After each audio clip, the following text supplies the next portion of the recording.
Abrir as nossas Bíblias. Deixa eu encontrar o texto aqui. Vamos abrir as nossas Bíblias. Vai aparecer o texto aí para você. Isso mesmo, Hebreus capítulo 1. Hebreus capítulo 1, verso 3 a 4. Olha como esse texto começa. O Filho é o esplendor da glória de Deus. O Filho é o esplendor da glória de Deus, e a expressão exata do seu ser, sustentando todas as coisas por sua palavra poderosa. Depois de ter realizado a purificação dos pecados, ele se assentou à direita da majestade nas alturas, tornando-se tão superior aos anjos, quanto ao nome que herdou é superior ao deles. O Filho é o esplendor da glória de Deus. Você pode orar comigo mais uma vez? Feche os seus olhos. Senhor Deus, aqui está a Tua palavra. Aqui também está o nosso coração sedento por o Senhor nos encontrar na nossa condição emocional, nos encontrarmos na nossa condição espiritual, e o Senhor fazer a obra que só a Tua palavra é capaz de fazer. Hoje colocamos à disposição nossa mente e o nosso entendimento, para que o Senhor possa imprimir a Sua boa palavra em nós. Oramos em nome de Jesus. Amém. Confirme comigo se esse horário mesmo é 8h20? 8h15 ou 8h20? 8h15. Então eu tenho 15 minutos para pregar uma mensagem em 15 minutos. Vamos lá.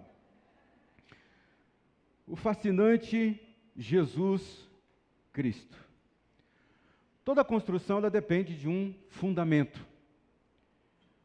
O tamanho do fundamento tem a ver com o tamanho da obra que você vai edificar daqui para frente. E quando a gente pensa no nosso jeito de ser como cristão, uma coisa que está em jogo, uma coisa que é importante a gente considerar é: qual é o nosso fundamento em Jesus? Qual é o nosso fundamento? Qual é o tamanho do nosso fundamento em Jesus? Porque quando você tem um fundamento em Jesus, você se torna um cristão mais forte, você se torna um cristão, você enfrenta toda e qualquer situação como filho de Deus. Os fundamentos dependem de tamanho, e o tamanho define a construção. Parece filosófico isso, mas não é. Significa dizer que o que eu quero edificar na minha vida, até onde eu quero caminhar, qual é o peso, qual é a quantidade de glória, o que eu quero realizar para Deus na minha vida. Isso tudo depende de quanto eu estou fundamentado em Jesus. O tamanho do meu fundamento em Jesus tem a ver com o que eu vou construir em cima desse fundamento. A Bíblia diz: ninguém pode lançar outro fundamento além de Cristo. E é muito importante a gente entender isso, porque nós estamos num momento em que a nossa atenção, a atenção do nosso conhecimento, ela é muito disputada. A palavra de Deus, escrita há muito tempo atrás, provada pelo tempo, muitas pessoas foram transformadas. Ela diz que ninguém pode lançar outro fundamento além de Jesus. Então, uma pergunta que precisa ser feita no nosso coração hoje é: qual é o meu fundamento em Jesus? O quanto eu tenho minha vida edificada em Jesus? E a resposta para isso tem a ver com o quanto nós admiramos Jesus. O quanto você admira Jesus é o tamanho do seu fundamento espiritual. O quanto Jesus continua te impressionando, o quanto Jesus choca. A palavra chocar aqui não é deixar você apavorado, mas sim, como é que um homem, nas condições dele, pôde receber, por exemplo, uma mulher que tinha como estilo de vida ser uma prostituta, mas ela está ali chorando, se arrependendo dos seus pecados, ungindo os seus pés. Como é? Isso choca qualquer um. Talvez não choque nossa sociedade hoje, mas chocou a sociedade da época. Então, o nosso fundamento em Jesus tem a ver com o quanto nós o admiramos, o quanto nós o apreciamos, o quanto ele nos fascina. Porque toda pessoa fascinada por Jesus, ela quer falar de Jesus. Toda pessoa fascinada de Jesus, ela quer imitar Jesus. E aqui está como nós podemos medir o nosso fundamento em Jesus. É o quanto nós somos fascinados por Jesus. O quanto Jesus nos impressiona. E não pense você que a questão de estar impressionado só é um estado do coração. Não. Estar impressionado é uma resposta que o nosso corpo dá naturalmente. Então nós podemos dizer que a boca, ela vai sempre responder à fascinação dos olhos.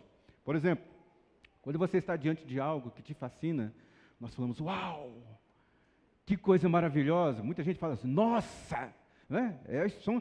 Você sabe que essas expressões de fascinação, ela é natural, ela faz parte da gente, ou é consciente ou é inconsciente.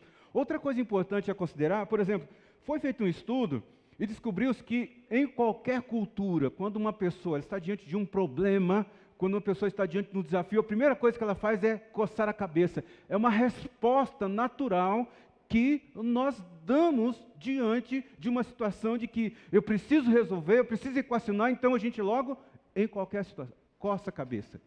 De modo que qualquer coisa que nos admira, a gente fica assim, uau, nossa. Por exemplo, quando Elon Musk, o seu foguete da Starlink, deu ré, e antigamente ele dizia assim, eu não faço negócio nem se foguete der ré. Hoje a gente não pode falar mais isso, né? Porque a gente já viu que foguete dá ré, não tem jeito mais. Mas quando todo mundo viu aquele foguete dando ré, todo mundo falou, uau, todo mundo ficou fascinado. Então, nosso fundamento, o tamanho do nosso fundamento em Cristo está relacionado ao quanto Jesus nos fascina, o quanto Jesus nos deslumbra, o quanto Jesus nos deixa, assim, impressionado. Quando você vai lá para Apocalipse, por exemplo, você vai ver lá que em torno do trono de Deus, existem anjos que têm olhos nas asas, olhos nos pés, olhos atrás da cabeça, na frente, e apenas uma boca. E qual é o estado desses anjos? É apenas, assim, se impressionar com a glória de Deus. A gente fala uau, mas eles dizem santo, santo, santo é o Senhor. A gente diz uau, a gente diz nossa, mas os anjos dizem santo, santo, santo é o Senhor dos exércitos. Porque eles têm os olhos, ficam apreciando, eles ficam impressionados com a glória, com a presença de Deus. É lógico que isso aqui é apenas um conceito, né? É um conceito muito dentro dos evangélicos. Se você está nos visitando hoje, nem dá tempo para ensinar para você o que significa esses anjos com os olhos adorando Deus dessa forma. Mas o fato é que a adoração tem mais a ver com aquilo que eu vejo do que daquilo que eu falo. A adoração, ela é uma resposta a tudo que eu vejo de Deus. Então, quando você levanta as mãos, quando você fecha os seus olhos, quando você se conecta a Deus, gente, eu digo para você mais uma vez, não é a primeira vez que eu digo isso, eu fui ensinado e eu trilhei esse caminho de não levantar a mão, não fechar os olhos, eu fui domesticado a isso e eu tenho uma dificuldade muito grande de levantar as minhas mãos para adorar, fechar os meus olhos, porque assim, mas o fato é que quando nós estamos diante de algo assim que nos deslumbra, que nos fascina, que nos deixa admirado, e esse é o lugar de Deus, e esse é o lugar de Jesus. Jesus foi a pessoa, o homem mais fascinante que já pisou na face da terra. Jesus, assim, ele nos impressiona, a gente fica admirado, a gente fica impressionado com o comportamento de Jesus. E tudo que nos impressiona, tudo que, assim, nos fascina, nos desloca, nos mexe dentro da gente. Talvez seja por isso que aquele homem que era professor, o Nico, procurou Jesus e falou assim, Jesus, o senhor está ensinando esse negócio, como é que pode nascer de novo, voltar um menino para o ventre? Como isso pode acontecer? Nicodemos estava fascinado com o ensino de Jesus, e ele mesmo queria falar com Jesus, para poder ouvir da própria boca dele, como você pode dizer uns negócios desse? Nicodemos estava impressionado, fascinado com Jesus. É muito importante a gente saber disso, que o nosso fundamento, o tamanho do nosso fundamento, tem a ver com o quanto nós estamos impressionados com Jesus, o quanto nós estamos fascinados pela pessoa de Jesus. E então, algumas coisas a gente precisa considerar nesse homem tão fascinante chamado Jesus Cristo? A primeira coisa é que Jesus é 100% homem e 100% Deus. Irmãos, não dá tempo de explicar. Algumas pessoas por aí dizem que sim, não, como é que pode um negócio desse? Eu não entendo, Deus, Jesus 100% homem, 100% Deus. Algumas pessoas dizem assim, não, não é possível, talvez ele seja 50% homem, 50% Deus, porque como Deus iria viver? Mas é isso, nós não conseguimos entender todas as coisas, nós não conseguimos entender profundamente o que significa essa expressão 100% homem e 100% Deus. Mas uma coisa nós fazemos, nós entregamos a nossa mente, nós entregamos o nosso raciocínio, dizendo assim, se a Bíblia está dizendo, se Deus está dizendo que Jesus é 100% homem e 100% Deus, eu vou acreditar nele. Porque a Bíblia fala que quem não confessa, que quem diz que Jesus foi apenas um homem, foi apenas um sábio, foi apenas alguém assim com muito nível intelectual, que ele sim foi 50% homem, 50% Deus, a Bíblia diz que este espírito procede do anticristo. 1 João capítulo 4 vai dizer, todo espírito que não confessa que Jesus não procede de Deus, esse é o espírito do anticristo. Qualquer pessoa que negue a humanidade de Jesus é uma voz do maligno, é uma voz do diabo. E é tão importante esse conceito, essa forma teológica de enxergar de que Jesus é 100% Deus e 100% homem. Por quê? Porque senão, quando a gente ouve a Bíblia dizer, ou quando a gente ouve alguém dizer, Deus vai te abençoar, Deus está contigo, Deus te entende, Deus vai te ajudar, não se preocupa, Deus te entende. A gente fica falando assim, como é que Deus pode entender? Se Ele está lá e eu estou aqui, como é que Deus pode entender? Deus pode entender porque Ele veio na figura de Jesus, Jesus habitou entre os homens, esse conceito da encarnação, se assim podemos dizer, do Filho de Deus vindo morar com os homens. Jesus teve sede, ele pediu para a mulher, me dê água de beber, ele teve sono, ele dormiu no barco, Jesus, ele chorou diante do velório de Lázaro, da morte de Lázaro. Jesus, ele teve fome, depois dos 40 dias de jejum. Jesus, ele sentiu angústia na cruz. Jesus, ele sentiu tristeza quando ele estava diante de Jerusalém. Falou, Jerusalém, Jerusalém, como eu quis proteger você, mas você não quis. Jesus, ele se comportou como nós. Então, pode ter certeza, Jesus nos entende. Você pode dizer assim, minha esposa me entende, ninguém me entende.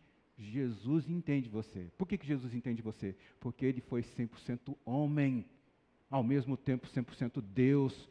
Só Ele pode dizer, vinde a mim, você que está sobrecarregado, cansado, porque eu vou dar livre para você, porque Ele viveu nesse mundo de tribulação como nós vivemos. Então assim, se Ele fala que vai estar conosco todos os dias, até a consumação dos séculos, é porque Ele sabe que eu e você, nós precisamos da presença dEle, de maneira que nós precisamos nos fascinar com o Jesus, 100% homem, 100% Deus. 100% homem, 100% Deus. Outra coisa importante desse homem fantástico chamado Jesus, que ele é um modelo de humanidade. Ele chorou junto com Marta. Ele teve compaixão dos enfermos. Ele restaurou a vida de Pedro. Depois de Pedro falado assim, eu nunca vou te abandonar, Senhor, mas naquele momento, você sabe, abandonou. E quando Pedro abandona Jesus, Jesus não fala assim, Pedro, vou te deixar aí, porque você me abandonou. Eu te avisei que você me abandonou, mas você me abandonou. Não, Jesus foi lá resgatar. Sabe o que é isso, irmãos? Coisa que está faltando muito hoje da gente. A gente está precisando imitar Jesus na sua humanidade, o seu modelo de humanidade. Jesus, ele, assim, mesmo cansado, ele tinha empatia pelas pessoas. Jesus, mesmo rejeitado, ele continuava amando as pessoas. Jesus, ele amava sem seletividade, sem dizer, isso aqui é chato, eu não vou amar, isso daqui é assim, eu não vou estar com ele. Não! Ele está sendo injuriado, está lá na cruz, ele ora para Deus e fala assim, Pai, perdoa esses homens, porque eles não sabem o que estão fazendo. Olha a sensibilidade desse homem incrível chamado Jesus. Eu me encanto com a arte que Jesus tinha de dominar suas emoções, essa habilidade que Jesus tinha de lidar com a falha e as imperfeições das pessoas. Os seus discípulos puderam ver isso muito próximo. Hoje a gente está longe, a gente pode ler o que está descrito dele, mas observe a humanidade de Jesus. Jesus, ele se esforçou em paciência, em sabedoria. Ele não era distante, ele não era desconectado da dor das pessoas. Hoje a gente começa eu até preciso melhorar isso, né? Porque eu começo a conversar com as pessoas no WhatsApp e digo assim para elas: eu espero que você esteja bem. Mas antigamente, como é que a gente fazia? Oi, como é que você está? E quando você diz como você está, você está dando autorização para as pessoas de elas dizerem: eu não estou bem, eu estou com isso, eu estou com aquilo. Mas muitas pessoas falam assim: eu não quero nem ouvir dos seus problemas, porque eu já tenho problema demais. Sabe, eu estou aqui, levantei animado hoje, cheio de fé, mas eu paro para conversar com uma pessoa, ela vem compartilhar o problema dela, eu vou ficar assim, embotado igual ela. Eu nem me compartilho os seus problemas. Jesus não era assim. Jesus, ele não era desconectado, ele tinha compaixão. Aliás, existem 12 vezes no Novo Testamento que você vai ver a expressão, moveu-se de íntima compaixão. O que é mover de íntima compaixão? A palavra mover-se aqui, no original, significa, é como um rio que corre, sabe? Então, assim, a Bíblia vai dizer, então, que Jesus, ele era movido pela dor das pessoas. Jesus, ele era movido pela necessidade das pessoas. Jesus, ele era movido por resolver o sofrimento, por trazer cura, por trazer libertação. O coração de Jesus, ele encarava os problemas das pessoas. E isso é fascinante na pessoa de Jesus.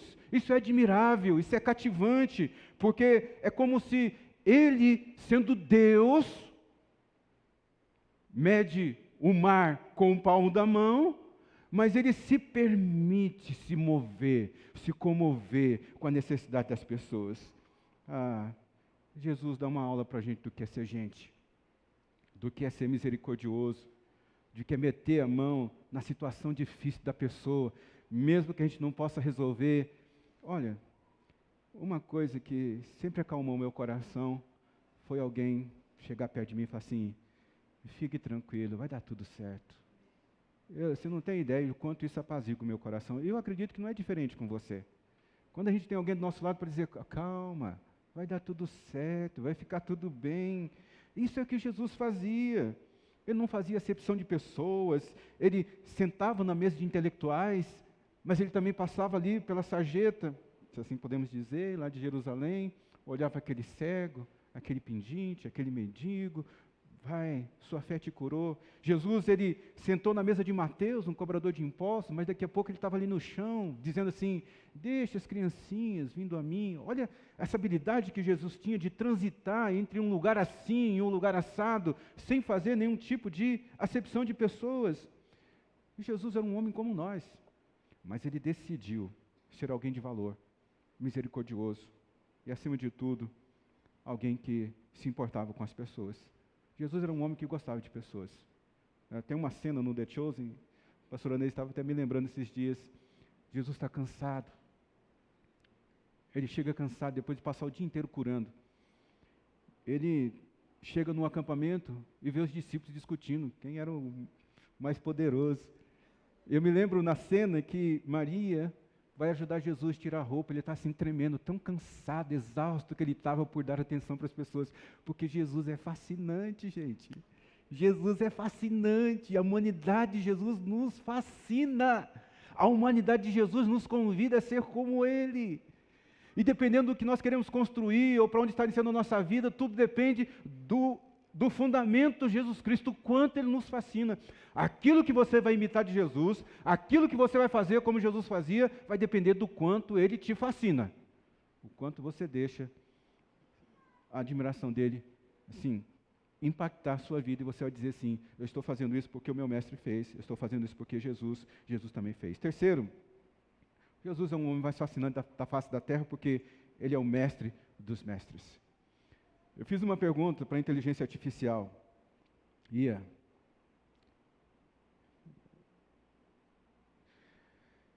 Perguntei assim: se pegarmos todos os livros de todos os tempos, que já foram escritos pela humanidade, nós podemos dizer que Jesus e os seus ensinos é sobre o que mais já se escreveu em todos os tempos? Ó a resposta da inteligência artificial. Sim, podemos afirmar com bastante segurança que Jesus Cristo é a pessoa mais estudada, mais comentada, mais descrita, mais celebrada em livros de toda a humanidade. Jesus é literalmente o personagem central da história da humanidade. Jesus é o personagem central da literatura e do pensamento humano. Até a inteligência artificial se curvou a esse mestre chamado Jesus. Porque, amigo, entenda uma coisa: só Jesus pode dizer: vinde a mim, você que está cansado e sobrecarregado, porque eu vou te dar alívio. Só Jesus pode dizer: eu sou o caminho, a verdade e a vida. Ninguém vai até o Pai se não for por mim. Só Jesus pode dizer para um pai que estava aflito: vem aqui ver a minha filha que está morrendo. E Jesus dizia assim: calma, fique tranquilo, ela apenas está dormindo. Só Jesus pode dizer: se o Filho vos libertar, verdadeiramente sereis livres. O Sermão do Monte, ele está descrito mais ou menos em 3 capítulos. Eu já tive acesso a comentários com 10 volumes dos 3 capítulos do Sermão do Monte. Tanta sabedoria, tanto conhecimento, tanto entendimento que existe ali. Alguém parou para pensar, escrutinar, cavucar, buscar e escreveu 10 volumes de livro para poder explicar o Sermão do Monte. Olha como é profundo o ensino do Mestre. Olha como Jesus ele é fascinante. E em último lugar, Jesus é o homem mais fascinante que já pisou na terra. Por isso, a adoração é uma resposta da nossa fascinação para Deus. Hoje as pessoas elas querem viver muitos princípios. Você vê pessoas aí abraçando os princípios de Jesus. Hoje você vê aí pessoas monetizando com os princípios de Jesus. Mas poucas pessoas elas querem abraçar Jesus como Senhor. Percebe isso? Existe uma diferença. Você admira um escritor, você usa os princípios dele, você usa a sabedoria dele, mas você não o adora. E aqui, Jesus, por ser esse homem tão fascinante, merece toda a nossa adoração. Pode subir aqui para o louvor, quando os discípulos fizeram aquela pesca maravilhosa, o texto vai dizer que Pedro se ajoelhou ali e adorou Deus. Uau! O que o Senhor fez aqui, me mandar jogar a rede desse lado. Olha, uau! Só o Senhor pode ser Deus. A Bíblia diz que depois que o cego de nascença foi curado, ele saiu pulando e adorando Jesus. Ficou fascinado com o que Jesus havia feito por ele. A Bíblia fala que o centurião que estava ali ao pé da cruz, furou o lado de Jesus, viu tudo que estava acontecendo ali, ele olhou para cima e falou assim: verdadeiramente esse daí era o Filho de Deus. E ele adorou o Senhor. Até os demônios, quando Jesus chega ali na região de Gadara, os demônios ali, eles perguntam para Jesus: o que você veio fazer aqui? Você veio nos atormentar antes da hora? Até os demônios reconhecem, ficam fascinados com o poder de Jesus. Pedro, na sua maior revelação lá em Cesareia, ele diz assim para Jesus: tu és o Cristo, o Filho do Deus vivo. Ah, meu Deus, Jesus é este homem fascinante. O quanto você está fascinado por Jesus Cristo é o quanto irá ser construído na sua vida daqui para frente, na sua caminhada de fé. É o que você vai conseguir construir. Depende daquilo, do quanto você está fascinado por Jesus. Jesus aceitou a adoração dos discípulos. Jesus aceitou a adoração do centurião, que o reconheceu como Filho de Deus. Jesus, lá em Apocalipse, Hebreus também 1:6 diz: Jesus aceita o louvor dos anjos, a adoração dos anjos. O quanto você é fascinado por Jesus. O tamanho do seu fundamento é o quanto você é fascinado por Jesus. Então, que hoje você se deslumbre com esse homem chamado Jesus. Que a fascinação no seu coração volte por esse homem chamado Jesus. Que o seu coração se mova, se entregue, que você assim fique emocionado, porque o quanto mais você se deslumbrar de Jesus, mais vai ser mais edificado e mais forte, mais profundo será o seu fundamento em Jesus. Que o Senhor Jesus, que a gente, na verdade, né? Renove o fascínio por Jesus nessa noite. Renove o seu fascínio por Jesus nessa noite. Volte a adorá-lo. Volte a falar dele com paixão. Faça como a mulher. Assim, eu encontrei alguém que conhecia toda a minha vida. E ele só pode ser o enviado de Deus. Fascinado por Jesus. Fascinado. Fique em pé. Ninguém pode lançar outro fundamento além de Cristo. Feche os seus olhos.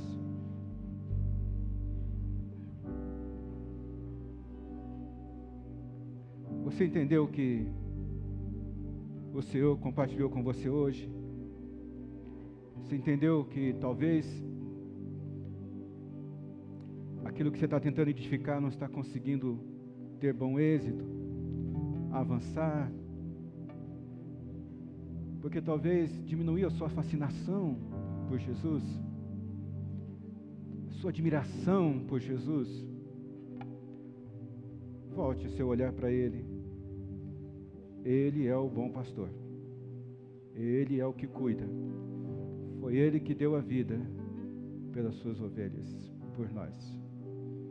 Que hoje sua fascinação, sua admiração, assim, que você fique impressionado com Jesus, o nosso Senhor e o nosso Salvador. Ó Deus, obrigado por sua boa palavra. Ela me encontrou. Obrigado porque nesse tempo o Senhor me chamou para olhar para Jesus com fascinação. Ele venceu o mundo. Nós também vamos vencer. Ele conseguiu ser gentil, mesmo nos momentos mais de angústia. E nós queremos também ser. Ele se importou com as pessoas, nós queremos nos importar. Senhor Jesus, nós estamos fascinados pela Tua pessoa. Nós estamos fascinados por quem Tu és. Hoje, nós queremos renovar a nossa fascinação, nossa admiração, o nosso conceito elevado de Ti, Jesus. Nos perdoa porque talvez na correria da vida, talvez por conhecer muito a palavra de Deus, a gente tenha se esquecido de Te admirar, Senhor Jesus. De ficar fascinado com o Teu ensino, com o Seu comportamento, com as Suas ações. Mas hoje, renovamos a nossa fascinação por Ti, Senhor. Queremos ser igual ao Senhor. Queremos imitar os Seus passos. Queremos imitar o Seu comportamento. Queremos glorificar o Teu nome aqui na nossa vida. Que o amor de Deus, a graça do nosso Senhor Jesus Cristo e a consolação do Espírito Santo de Deus esteja com você, hoje e para todo sempre. Amém. Deus abençoe a sua casa, Deus abençoe a sua família. Deus te dê um mês de novembro abençoado. Se você é alguém que se lembrou de alguém que você perdeu, que já foi morar com Deus, que o Senhor te console hoje. A igreja está orando pela Elielza, o netinho dela faleceu essa semana. E se você, o seu coração foi mexido, sua alma foi mexida hoje, nesse dia que é dedicado a ser lembrado daqueles que partiram, que o Senhor console você e que você admire Jesus para que essa pessoa seja honrada na sua vida. Deus te abençoe. Cante essa canção com a gente.